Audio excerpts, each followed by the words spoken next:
उन्नती live updates, जनतेचा आवाज, सत्याचा प्रकाश.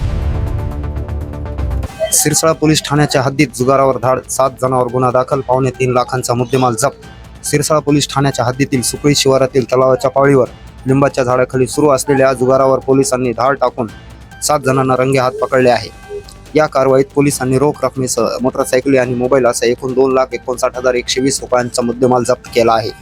मिळालेल्या माहितीनुसार 1 जून 2026 रोजी सायंकाळी 5:30च्या सुमारास सिरसाळा पोलीस ठाण्यातील पथक गस्त घालत असताना सुकळी तलावाच्या पाळीवर काही व्यक्ती आर्थिक फायद्यासाठी गोलाकार बसून तिरट नावाचा जुगार खेळत असल्याची माहिती मिळाली. या माहितीच्या आधारे पोलिसांनी घटनास्थळावर छापा टाकला. आरोपीकडून पत्त्याचे कॅट, रोख रक्कम, 3 मोटरसायकली आणि 3 मोबाईल असा एकूण 2,59,180 रुपयांचा मुद्देमाल जप्त केला आहे.